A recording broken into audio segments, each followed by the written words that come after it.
Hi everyone, and welcome to Curl Up with Tinsnip. I find myself in the house alone, which is unprecedented, so I thought I might take a little while and read to you from another fic favorite of mine. This one's by, had to think for a second of her Tumblr name, Cosmic Tuesdays. And she's a really interesting writer. She seems to default more to really long, well-constructed worlds, sort of plots that weave out in ways you wouldn't quite expect, but once you understand what the characters' motivations are, it all makes perfect sense. And she talks just like she writes, which makes her fascinating to be around. So the fic that I'd like to start reading, and this is a multi-chapter fic, this is a long one, so I'll do a chapter now and then, and I'll make them into a playlist eventually. The fic is called Stubborn Mouths, Humans in Translation. Now this is Garashir. There is Garrick Bashir stuff in here. But there's a more interesting thing going on here, which is this fic makes the assumption, creating an AU, that Julian's parents were caught before they ever succeeded in enhancing him. Right before things were going to happen, things were stopped. So this Julian grew up unaugmented, unenhanced, himself, with a family member, and things have unfolded differently for him. He's still the medical officer on Deep Space Nine, but everything else is a little different. And I think that as we go through this, you'll see how. So get comfy and let me read you a story. This is the first chapter of Stubborn Mouths, Humans in Translation by Cosmic Tuesdays. Garrick had been behind the counter, primarily absorbed in the task of tallying up his remaining stock and gauging potential new suppliers, when the human walked in. It was hardly the first time a human had come into his shop, but the first time one did so with as little concern for Garrick himself as this one seemed to hold. They didn't come often enough to be unremarkable. While they were becoming less so, just as the station had become Deep Space Nine, it was still quite unusual. Their typical motives were either curiosity about the shop, curiosity about Garrick himself, or a deliberate intent to purchase. Not this one. He clearly hadn't wandered into the shop, but was deliberately attending, determined in his stride, yet without any concern for Garrick himself. He didn't seem to be particularly invested in the merchandise either. Glancing around, his gaze resting on Garrick for a moment before sliding over the dresses and long-sleeved suits hanging on the display racks and the scarves arranged in a tasteful fractal on the small table, reaching out and rubbing the edge of a dress between his fingertips before letting it drop without having watched his hand. Garrick set down the pad and stylus and came forward, maintaining a respectful distance that erred on the side of caution for the standard galactic value of personal space. His pips declared him a lieutenant, junior grade. The uniform's color, blue, for the sciences. "Good evening, and how may I help you?" "A little more time, please," he answered, not even looking at Garrick. "If you like," he replied, calmly drawing back behind the desk. If the human had come in for Federation business, he would have declared so by now. "But do let me know if there's anything I might provide." "All right." His focus moved to a display of men's trousers. Garrick was a few weeks away from removing from the floor, the tucked and flared style already fading out only months after its debut, and the fabric cheap to begin with. He reached out a hand to touch one, and pulled it back even before making contact, and walked across the shop to resume staring at the dresses. Then he walked up to the desk, glancing at the small jars of extra pins and assorted novelty and spare buttons, and with his eyes not quite meeting Garrick's own, asked, "And how do you do commissions? You do take commissions, I hope?" "Well, of course I do. As to how I do them, it's determined by a number of factors, from the price of the material in question to the scope of the project. What might you have in mind?" "Oh, nothing complicated, just something rather small. A tunic, I suppose I could say that, but not right now or right away. Soon. I just wanted to get an idea of what it might cost." "I'd need to know something from the fabric of the green dress, the one on the end there with the cut-off sleeves, that sort of fabric. How much would that be?" Garrick stared a moment before composing himself. Not for the rudeness of the interruption, but the utter lack of taste.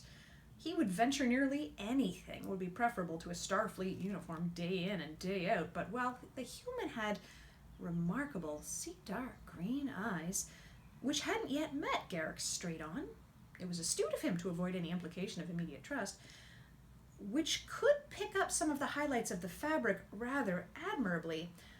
The rest of his coloration meant the overall effect of such a garment would be nothing short of a disaster. Still, he nodded politely and quoted a figure. The human nodded back. "Thank you. As for time, a single piece such as that could be done within a week." "That's good to know. Thank you for telling me. Of course, increased rates are possible, as are discounts.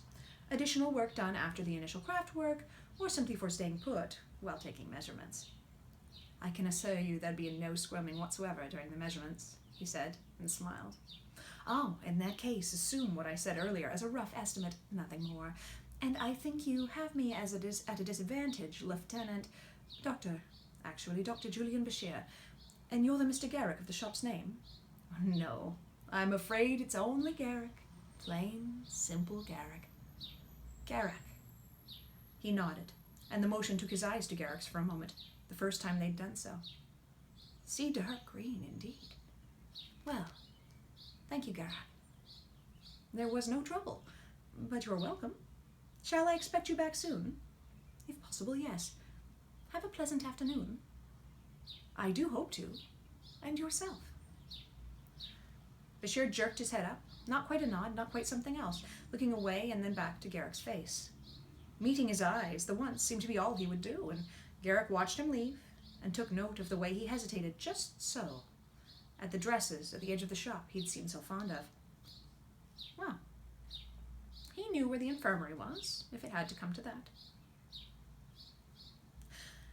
"Listen, just because you think..." "No, I don't think, I know. I made it abundantly clear beforehand, and am in fact demonstrating so right now. The power requirements are precise and specific, and given that this is, in fact, the infirmary..." "Hold it up right now!" Kira stepped in between Timur and the medic. She'd watched more than enough of the shouting match. Looking back and forth at the two fuming men, she kept her hands up and her voice level, calm, and loud. "I don't care which one of you is wrong and which one's right, so someone go ahead and tell me what you're trying to settle before I decide I don't need to know to figure out how I'm going to make you settle this." Timur grunted, and Bashir pressed his lips together and looked up at the ceiling. He was holding something in his hands, a small grenade-sized device that might well be one, for all Kira recognized of Federation technology. Timur spoke first. "He says what he's got is incompatible with what we've got now." "Which it is," Bashir snapped. "Shut it," Kira said. "That thing he's got there." Timur nodded. "And the problem," Bashir cut in, "is that we can't just plug it in. Like you were saying, it needs both a specific and consistent power supply, in addition to being able to log into the rest of the ship's computers. Otherwise we haven't got what we need, but just a very fancy textbook." He had a tone Kira recognized, didn't like, and knew how to deal with.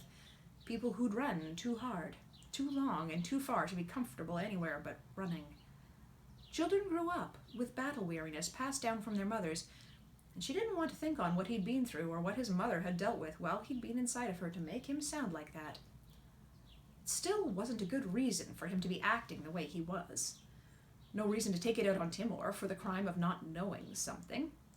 And she'd be happy enough to see him strewn up on the promenade, but an end to the argument would have to do. "So what is that, then?" She pointed at his grenade, looked between the two of them, "when it's not supposed to be a textbook?" "He says it's a medical scanner." Bashir's face was lit up, eyes clear, and all the anger in his voice had gone out in a moment. "Well, I like to think of it as a communication device, but yes, scanner, that's the gist of it, what it does." "Are you going to show us what it does?" "Oh, gladly. By all means, here." He cleared a small area on the counter, set it down, pressed a number of buttons. Actual buttons, not a flat screen, and how antiquated that was. And the device chirped. And then it turned on.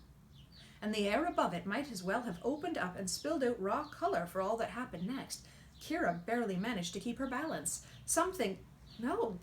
A body. That was definitely a body. It was a glowing, iridescent drawing of a person's body, floating not on a screen, but in the air, perfect in all dimensions, and small enough to see everything. And she couldn't hold herself back from reaching out and touching it. It moved by her touch, and she almost flinched away when it spun around at the tap of her fingers. The meat of the body, all the organs and blood, shifted away from the skeleton until Bashir pulled it back together, and then it came apart at his touch, a more determined dissection, skin and muscle and bones and guts spreading out through the air. He plucked the heart right out, and everything else fell away, and he pulled it out until it was as big as it'd be in anyone's chest. In his chest, since it was a human's heart. You call this a communication device. Kira glanced at Timur, who had his arms crossed over his chest, trying not to give in to the temptation. Bashir didn't notice, or did notice and didn't care, as he spun the heart around, tapped it, to make it beat silently. In a sense it is, yes. Right now all it's called is human, the very anthropocentric default, and in retrospect I ought to apologize for that, my apologies. And Bajoran, with only a dozen or so hours of internal battery power, less if I have to do anything beyond this sort of lecture. He shut it off, and it powered down with a humming buzz.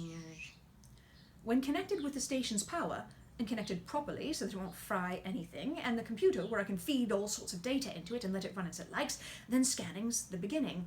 It does scan, and it's primarily the interface that's so useful. It's easy to adapt it for surgery or running simulations for trials, anything that you really have to see to understand.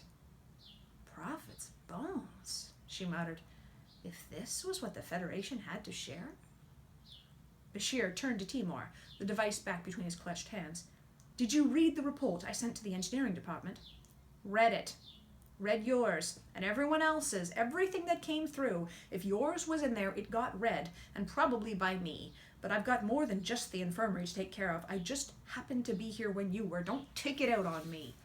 His head was down, gaze averted, and Kira knew it was unusual for a human to know how to properly apologize, even if his voice stayed flat. We're both having a trying day. I apologize for how I acted. Timur nodded. Bashir went on.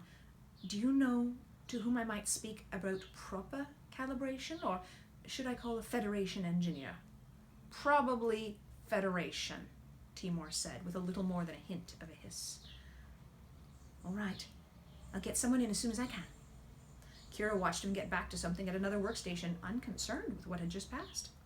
She couldn't stop herself remembering how Leland would dash between moods without warning, even on calm days, even after the official end of the occupation. And she spared a moment to remember to send out a prayer to Bashir's mother. Jadzia had spent the better part of 3 lives around humans, and she knew she'd developed a pretty good eye for reading them. There was a fair amount that didn't translate neatly between humans and Trills, but she'd found more in common with them than she'd thought she would. 4 lifetimes, and the look on Bashir's face was something almost perfectly universal. Total absorption in his work.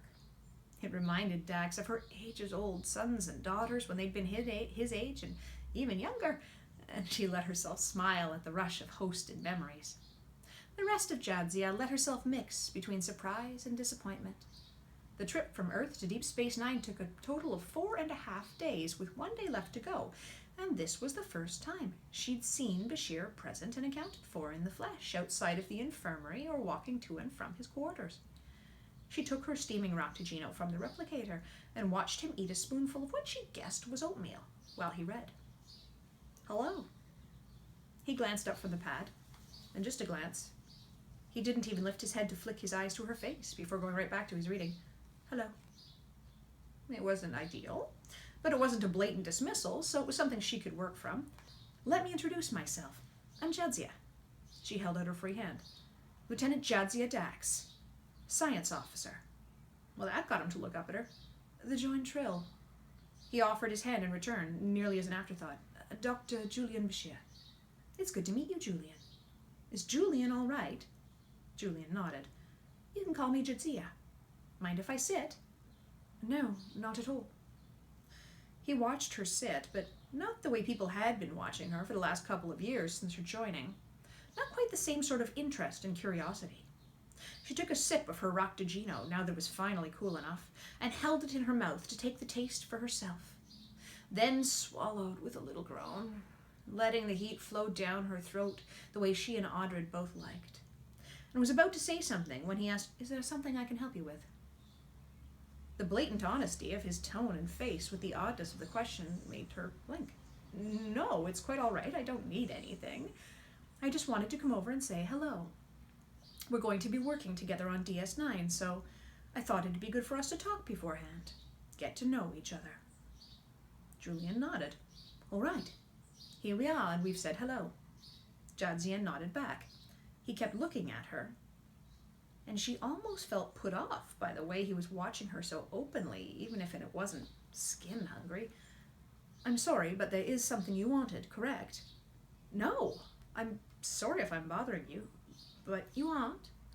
I'm just not quite sure what it is you want right now, and I do have a fair bit of reading to get done, but if there is something, I'd be happy to help. Just to get to know you." "All right. And?" Dax didn't know what to make of that. She took another drink to give herself a moment to get her thoughts together. His eyes kept wandering over her space and along her spots, up and down her body, before going back to meet her own, like he wasn't comfortable meeting her gaze for more than a moment at a time. She quickly asked, "Why DS9? "What do you mean, why DS9? "I saw in the manifesto you graduated top of your class. Valedictorian, right?" "Yes," he said, taking a bite of oatmeal. "It's that I know... Well, I'm pretty sure there are a lot more prestigious opportunities available for someone in your position, and DS9 is not that high up there. And you'd like to know why I want to send myself out to the edge of the frontier and settle on a former Cardassian station above a former occupied war zone, when I could be in the flagship of the Starfleet and charting the galaxy." "Something like that. I wouldn't have guessed people would want to go there." "I do." "Yes, I know. I mean, like I said, most people, if you want a reason, don't worry, it's not because it's there. I know I'll be useful here." "Right." She smirked over the rim of her mug. "I'm sorry." "You know you'll be useful. Classic medical motivation. Where you can do the most good is where you're going to be most lauded." "No!" Jadzia drew back at his tone, harsh and sharp. "No, that's not it. Why would that be it?" She ran over the words she'd said, tried to find where he might have taken offense. "It's that with most doctors, they try to magnify personal prestige. And there are some who are genuinely selfless, but a lot of them... The standard characteristic of self-congratulating behavior has a lot of basis in reality. I know. I went through medical school. The difference between God and a surgeon is that God doesn't think he's a surgeon. I've heard most of them." Julian's gaze had locked onto her own with an animal's intensity. She took in his shoulders, now tensed, his hands with their shifting fingers, his posture and face stolid but intensely so, like he was holding himself still. "Then I won't bore you with more old jokes," she said, and he relaxed, somewhat, his eyes darting to her right cheek spot and back. "I appreciate that." "So if it isn't adulation, then can I ask why?" This time he looked away and kept looking down at the table and nothing in particular for a few moments until he lifted his head up to answer, almost meeting her gaze from the corners of his eyes. "They need doctors. I'm a very good doctor, and I won't say they need the best, and that ought to be me, because that reeks of the sort of jokes we agreed not to tell. But I know plenty of my classmates who said they would rather go to Romulus than, as they put it, that crap hole of a station, and if they're not willing to go, and I am, then I think I ought to." "When you put it that way, it's quite reasonable." "Thank you." What she'd said wasn't quite something to be thanked for, but it didn't seem worth it to investigate why. Not long after Odo had figured out the basics of bipedal locomotion, Dr. Mora had invited a number of a particular type of professional to the center and the parties to give him a better and broader sense of that kind of motion and movement, to help him blend in as best he could. They had been Bajorans and Cardassians, and additional species if they could be arranged for. Dancers, gymnasts, martial artists, even a traveling acrobat company who had a contortionist in their troupe. The contortionist had laughed at Odo in a way he'd tried not to take offense to at the time, in what he now knew to be a sort of delighted, joyful awe, and still couldn't find in himself to take as flattering.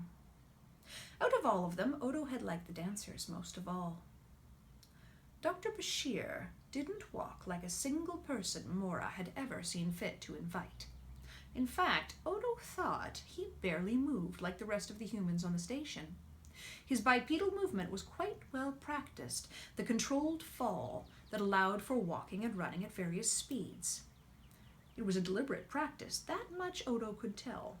Not the sort of effortless effort all those professionals had worked so hard to cultivate, but closer to that than the sort of unthinking movements most humanoids developed. Still, he was quiet. He was a professional who cared as much about his work as Odo cared about his, and he respected that conviction. And he always put a good deal of thought into what he'd say when he opened his mouth. They were standing side by side in the turbolift, heading down from Ops and halfway to the promenade, when Bashir said, "Constable." "Yes?" "May I ask you something about your ears?" Odo turned to look at him, clasping his hands behind his back, tightening his hair. "I beg your pardon." "Your ears. There's something I've been wondering about them, but if you'd rather not talk about them, then that's quite all right, and I apologize for the intrusion." Bashir held that sort of open fascination so many humanoids wore when they decided they'd had enough of wondering and worked up the gall to ask what was on their minds. And in an equal portion, there was also the honesty in the offer of declining the question, something rarely even considered. Odo grunted. "You may." "Do you use them for hearing?" "I'm afraid you'll have to elaborate on that." "Oh, certainly. It's that, in most humanoid species, the outer ear plays a relatively minor role in the hearing process, at least compared to the middle and inner ears. Damage to the ossicles or cochlea carries far more of a negative impact on auditory processing than the majority of injuries to any of the visible external parts, even including the eardrum itself, but I've read the majority of Dr. Mora's papers, and you did allow me to scan you, and the majority of your internal mass is of a uniform density and volume, which doesn't allow for structures such as the scalae, and without them there's no hearing with the ears." "Doctor, I think you've provided the answer to your own question." They stepped off onto the promenade, and Bashir matched Odo's pace, stride for stride. I was wondering about it, that's true, but if I can ask something else."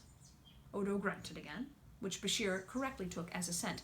"And no, I don't want to put you in a dark room and bombard you with vibrations of various intensities and frequencies. That's not what I'd like to do, but since you don't hear with your ears, most humanoids are comforted by the sight of them.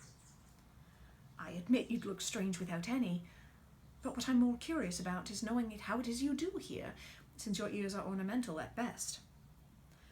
"And how do you think I hear? You seem to have this figured out." "I think you hear with your entire body, which is a working hypothesis." "A working hypothesis?" "Well, given how you're not wearing any clothing right now, it seems quite reasonable." Odo snapped his head up and felt his inner torso roil a moment before he could clench it back into place, before it could reach his surface. He didn't let himself smile. "I've noticed most humanoids would rather not comment on that aspect of my being, Doctor." "Well, you put on the appearance of wearing clothes, but that's not really what's happening." "That's true. And yes, I do hear with my entire body, that is." "How fascinating." They entered Odo's office, Bashir standing in front of Odo's desk while he took his seat. "So it's more accurate to say you feel sounds, rather than hear them?" "Yes." "So you felt the turbolift coming up before it arrived?" "As did you." Bashir blinked at him. "I noticed you tensed up and moved closer in anticipation when it was still on its way." "Well, yes. That's another thing humanoids don't like to comment on, how there's a lot more sound than they usually say there is. Most of them..." "I should be going." "No, it's quite all right. We have another 4 minutes before either of us needs to worry about no longer having enough time to be early. We can spare 2 of them." He nodded, and then said, like he'd never stopped, "Most of them tend to tune out the ambient sounds in their environment. but still find it genuinely uncomfortable when it's totally silent. It's the utter absence of sound that they find disturbing. Things like turbolifts and dermal regenerators can be built to be soundless, and some have, but the majority of people that use them want to hear something even if they don't pay attention to it, which is a very neat trick of psychology, like how certain sterilizing agents have to produce a sensation on the skin because otherwise patients won't be convinced anything's happening. And even when there are sounds to hear, and there's the filtering that most... Well, we still have a minute and 15 seconds, Doctor, if you'd like. No, it's fine. I'd best get on before I can't be early. Odo jerked his head towards the door. Bashir nodded back before departing off to the infirmary. Thanks for joining me for Chapter 1 of Stubborn Mouths, Humans in Translation by Cosmic Tuesdays. And thanks so much for listening to my story. I've enjoyed telling it to you. I hope that you've enjoyed listening to it. There'll be another chapter soon, or maybe something different, but don't worry, I will string together all the chapters of this story in a playlist. For now, sleep well.